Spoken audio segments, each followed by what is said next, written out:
안녕하십니까, 박인종에서 합니다. 오늘 120강은 주식투자자 증권분석가의 재무제표 분석과 투자지표, 재무상태표, 손익계산서의 관련성을 알아보기를 하겠습니다. 제가 한 주일 전에 저희 후배 학교에 멘토링 강의를 한번 갔어요. 그래서 이제 회계가 얼마나 중요하냐, 또 재무제표 작성을 어떻게 할 것이냐 해서 네 용돈하고 또 부모님의 월급 가지고 한번 이 재무상태표하고 손익계산서를 만들어주는 법을 알려드리고, 또 회계의 중요성, 특히 요새 유치원 대란부터 삼성바이오로직스 같이 삼성그룹까지 이 태어날 때부터 초대형 기업까지 연결되는 회계의 어떤 쟁점에 대해서 쭉 그 중요성을 설명해드리고 했었습니다. 그랬더니 한 명의 학생이 일어나서 질문을 하면서 회계하고 주식투자는 어떤 관련이 있습니까? 뭐 이렇게 말을 해서, 야, 참 어떻게 말할까 하다가 루머도 있지만 기본적으로 주가는 기업의 실적에서 영향을 준다. 그래서 스타팅 포인트, 즉 시작점은 재무제표고 그것이 독립되고 공정하게 외부 감사를 받은 감사 보고서다, 이렇게 얘기를 했죠. 그래서 그런 얘기를 하면서 이제 좀 이것을 좀 알려야 되겠다, 이런 생각이 들어가지고 오늘 그 강의를 한번 꾸며봤습니다.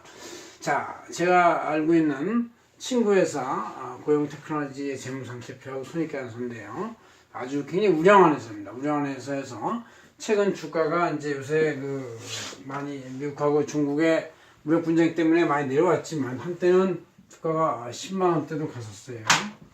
10만 원대 가다가 요새 약간 내려가서 8만 5천 원대로 기록하는 것 같아요. 그러나 이 회사의 액면가는 500원이니까 500원에서 8만 5천 원 하면 170배의 엄청난 가치가 있는, 즉 주주는 처음에 500원을 냈지만 현재 자신의 회사의 주식의 가치는 170배를 호가하는, 물론 이제 애플이나 뭐 이런 데들은 그보다 더 200배수, 300배수도 올라가겠지만 우리나라 기업으로서 해외 수출이 많이 있는데 물론 이렇게 170배로 올라간다는 것은 거의 탑플레스에 속하고 있다, 이렇게 볼 수가 있어요.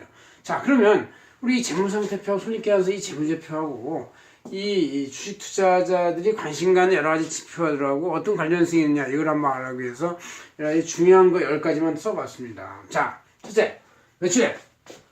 매출액은 매출 총 규모나 상승 정도, 또 품목 수, 포트폴리오 되어 있는 거, 수출과 내수의 비중, 또 납품처 수, 또 고객이 소비자냐 아니면 중간 생산자냐, 이런 것들, P2P, P2P 이런 여러 가지 이런 것들이 굉장히 중요합니다. 그죠? 그래서 이 사회도 매출액이 총 자산이 2천억인데 총 매출액이 2천억이라서 총 자산 대 매출액이 1대1의 회전율을 보이고 있어요. 이 정도면 이게 양호한 겁니다. 총 투자입한 자산에 대해서 매출액이 1배 이상 돌아간다는 것은 제조업으로 볼 때는 대단히 괜찮은 그런 상태죠. 그래서 매출처도 굉장히 해외도 많고, 국내, 유럽, 미국 이렇게 해서 많이 돼서 전자 부품 장비인데 굉장히 잘 되고 있어요. 매출액이 2천억이다. 2천억 정도면 그냥 우리가 보통 상식적으로 2천억이면 이거의 10배인 2조 원의 가치, 이렇게 볼 수도 있고, 아니면 이거의 한 5배 정도 이렇게 볼 수도 있는데, 이 회사는 이제 이렇게 값이 나오고 있는 것이죠. 자, 매출액만큼 서비스 2천억 가치가 나올 수 있어요. 수익성이 낮으면 이 회사는 수익성이 360억의 당기순이익이 나는 걸로 봐서 굉장히 수익성이 좋습니다. 게다가 이 회사는 이제 매출액에서 매출 원가 비율이 36.5%밖에 안 돼요. 이 엄청난 큰 매출 총이익에다가 판매 관리비가 들어가고, 개발비를 자산으로 하지 않고 전부 다 단기 비용으로 처리하고 있어요. 그냥 그만큼 매출액이 잘 나오고 이익이 잘 나니까 연구개발비를 무형자산으로 쳐가지고 자산으로 해서 이익을 약간 과대 분식하는 쪽보다는 아예 비용 처리해서 미래 이익을 극대화시키는 거예요. 미래 이익을 극대화시키는 회사니까 주가가 10만 원대도 올라가고 이렇게 올라가는 것이죠. 이게 굉장히 좋은 회사입니다.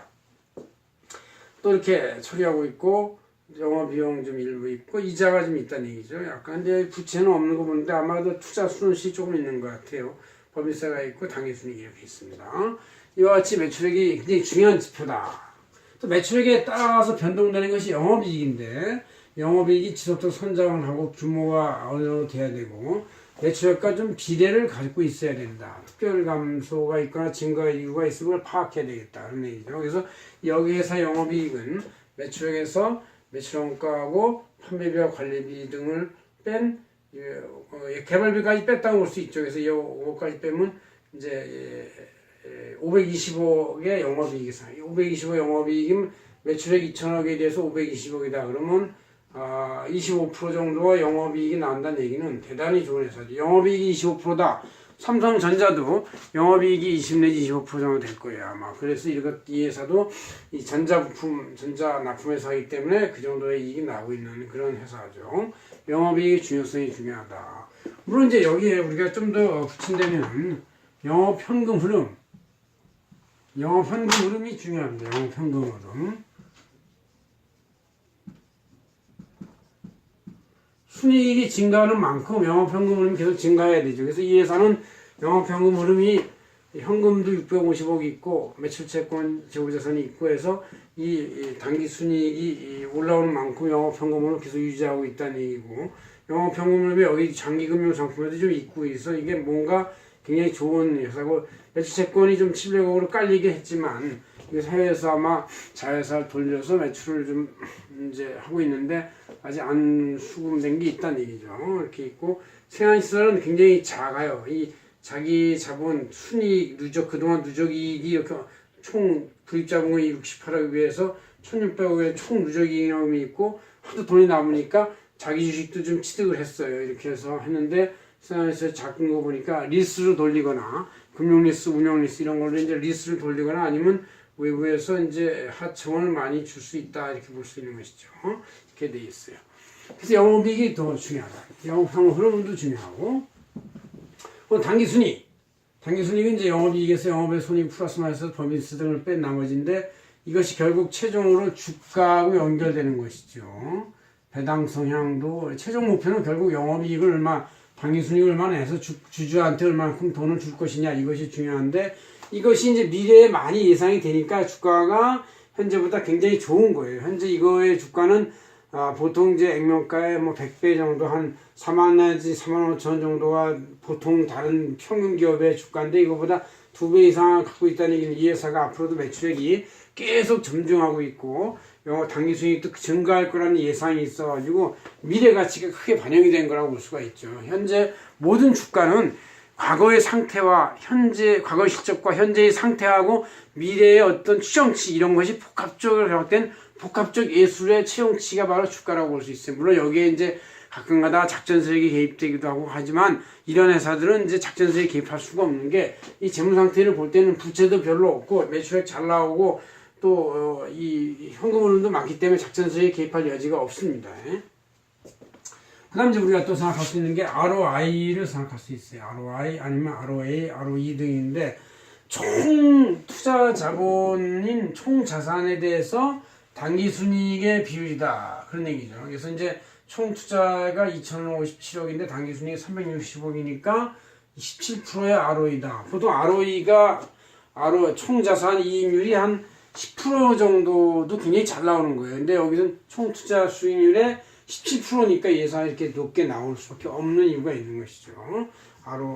총 투자 재원, 총 자산의 단기 순이익 비율 이런 얘기고, ROE는 자기 자본에 대한 단기 순이익 비율인데 자기 자본은 여기서 지금 1647억에 대한 360이니까 이거는 조금 작게 나오지만 더 높게 나오겠죠. 나눠보면은 360 나누기 1647 하면 ROE는 21%예요. 그러니까 ROE는 21% 나온다. 굉장히 높은 것이죠. 자기 자본위에서 21%. 은행이자가 3%, 5%, 2%도 안 되는데 21%면 10배라는 얘기 아니겠습니까? 굉장히 높이 나온다. 나머지 이제 여러 가지 부채 비율, 이런 재무적 비율을 좀 알아봐야 돼요. 부채 비율은 특히 타임 부채 나누기 자기 자본인데 부채 의존도나 레버리지 효과를 나타납니다. 이 회사는 지금 부채가 지금 이제 매입 채무 부채, 이건 외상 매입금이니까 이건 별로 큰 부채가 아닌데 기타 은행 차이 좀 있고 기타 등 부채, 이게 퇴직금 충당금이 비유동 부채가 있다는 것은 이 내부 충당금이기 때문에 대단한 위험한 돈이 아니에요. 다 합해서 부채가 410인데 410 중에서 자기 자본이 1647이니까 이 나누면 25%밖에 안 돼. 야, 부채 비율이 보통 100% 정도, 반반 정도. 이거 총 부채가 100%, 이쪽이 100% 해서 100 이렇게 하는 게 보통인데 이거보다 훨씬 적어요. 거의 부채를 안 쓰고 있는 기업입니다. 25%. 이자가 거의 안 나가니까 이렇게 주가가 높을 수밖에 없는 것이죠. 각종 재무 비율인 유동 비율, 안정 비율, 성장성 비율, 활동성 비율 이런 것들도 여러분이 여기서 다 구할 수가 있는 것이다는 얘기죠. 그 다음 이제 내부 유보율, 이게 중요해요. 내부 유보율. 누적 잉여금 나누기 분입자본인데 이 누적 잉여금 이 회사는 이제 그 자기 자본을 처음 68억을 집어넣어 가지고 이렇게 누적 잉여금이 생긴 거예요. 그것다가 자본을 이제 불입자본고 액면가 500원짜리를 이제 5만원에 팔아가지고, 5천원에 10배를 해서 주식발행 초과금이 이렇게 많이 들어왔고, 제2차 기관 투자가들 집어넣으면서 이제 풀이병을 발행해서 자본을 조달한 걸 가지고 설비 투자를 사서 생산활동을 일으켜가지고 수익을 창출하는 것이죠. 이렇게 해서. 그 다음 이제 돈이 좀 많이 남으니까 너무 많이 돈을 갖고 있을 수 없으니 주가도 관리할 겸해서 자기 주식을 샀어요. 자기 주식을 대단히 그렇지만 이거 자기 주식은 마이너스로 표시하는 겁니다. 그래서 이렇게 내부 유별도 이 1,601억 원의 총 잉여금을 자기 자본으로 나누니까 23배나 돼요. 내부 유별이 23배가 되니까 주가가 이렇게 높게 나올 수가 있는 거예요. 액면가보다 170배지만 이렇게 많이 나올 수가 있는 것이죠. 내부 유별이 중요하다. 또 여러분이 이제 볼 수 있는 주가 지표는 이 주식의 값이 좀 비싸야 싸냐를 볼 때 프라이스 어닝 레이시오라고 해서 퍼를 본다. 프라이스 어닝 레이시오죠. 이게 주당 순이익이 이제 주가와 어떤 비율을 관계를 있냐. 이 회사는 이제 31배쯤 돼요. 주당 순이익이 이제 나누기 여기 365 나누기 이제 1,333만 주를 갖고 있어요. 그래서 한 주당 22,700원에 주당 2,700원에 이렇게 이익이 나오는데 현재 세법상 이자율은 나누기 10% 하면 이것이 27,000원 이렇게 나가는데 이 회사의 경우는 85,000원 나가니까 이거에 3배쯤 되죠. 3배쯤 되는 것은 이제 이자율이 한 3%밖에 안 된다. 안전하다는 얘기요. 아니면 미래 가치가 크다는 얘기예요. 미래 가치가 크기 때문에 이 할인율이 10%가 아니고 3%대로 나가서 이제 주당 순이익 나누기 3% 하면 요거 이제 이렇게 85,000원에 10만원대로 올라갈 수가 있는 거예요. 호가 무지 높을 수가 있는데 아직은 이제 31배밖에 안 되는 거니까 요새 이제 미중 무역 전쟁 때문에 영향을 받아가지고 내려가 있는 상태다 볼 수 있는 것이죠. 그 다음 이제 PBR이라는 게 있어요. 그래서 이제 주당 순자산 가액 대비 주가 정도인데, 프라이스 비, 부킹 밸류 레이트인데, PBR. 이 회사는 이제, 주당 순자산 가액이 이렇게 이제 12,355원이에요. 12,355원인데, 주가가 85,000원이니까 7배다. 주당 순자산 가액. 애플이나 이런 것 같은 경우도, 장부상 가액은 300조 원인데, 주가는 1,000조 원, 즉 그 장부상가액보다 1,500배 정도 가는 거예요. 그러니까 이제 4배인데 이 회사는 오히려 장부상가액도 7배니까 오히려 애플이나 이런 것보다도 PBR은 훨씬 더 높다는 얘기죠. 그러니까 왜냐면 애플은 이제 워낙에 많은 자산이 포트폴리오가 돼 있으니까 그거에 비해 수익성 올린다는 것은 대단히 어려운 건데 이 회사는 이제 아직 그래도 2,000억밖에 안 돼, 2,000억이니까 주상 프라이스 밸류가 좀 꽤 높게 나오는 것이죠. 7배나 나온다. 애플보다 높은 거예요, 사실은요. 그 다음, earning per share, 주당 순이익. 이것이 또 중요하죠. 주당 순이익은 순이익 나누기 이 회사의 발행 자본금 주식. 68억인데 주당 5,000원이니까 이게 1,300억만 줄 때입니다. 그래서 360억 나누기 1,333만 줄 나누니까 주당 2,700원이 나와서 한 주당 보통 내가 자본금을 5,000원 넣었다. 그러면 500원만 벌어도 돼요. 이 회사는 500원을 넣었는데 2,700원을 번 거니까 다른 회사들은 10%만 벌면 되는데 이 회사는 이 500원에 525 5배를 버니까 500%를 번 거예요. 그러니까 엄청나게 그 가치가 높은 그런 걸 볼 수가 있어요. 또 액면가 대기 또 주가 비율을 우리가 보통 볼 수가 있어요. 그래서 보통 액면가는 100원 500원, 1,000원, 5,000원 이런 식으로 발생하는데 삼성전자도 1년 전에 액면가 5,000원짜리를 이제 500원으로 내렸어요. 하도 주가 높이 형성되게 사람들 사기가 어렵다 해가지고 액면 분할을 하기도 했는데 이 회사는 처음부터 이제 벤처기업이니까 액면가 500원으로 시작을 해서 이제 시작을 한 거예요. 어쨌든 액면가 500원에 대해서 지금 10만 원대 나가면 200배가 되는 것이 이렇게 높이 대형성되어 있다. 이 액면가 대비 재배 주가비 높다는 얘기는 좀 약간 높은가? 사지 말까? 좀 보류해야 되겠다. 뭐 이런 생각을 할 수도 있긴 하고 아니면 이렇게 보니까 앞으로 더 높아지겠지 이렇게 반대 생각을 할 수가 있어요. 사람들은 이런 모든 지표에 대해서 각자가 자기 상황에 따라서 낙관적 시나리오가 있고 비관적 시나리오가 있고 중립적 시나리오가 있다는 얘기예요. 그래서 그거에 따라서 투자를 하시면 되겠다 이런 얘기죠. 그래서 제가 이 젊은 학생인데도 불구하고 이렇게 그 회계 지표하고 주가가 어떤 관련성이 있냐는 물어보면 봐서 회계가 되게 중요하다. 회계가 결국 이런 모든 지표의 계산의 출발점이고 이런 지표를 회계 경영 성적하고 비교해서 어떻게 관계를 갖고 있냐에 따라서 주가가 좀 높다고 느끼느냐 낮다고 느끼냐 투자할 만하다고 느끼냐 이런 걸 이제 알 수가 있는 것이죠. 이렇게 해서 강의했습니다. 고맙습니다. 박인영이었습니다.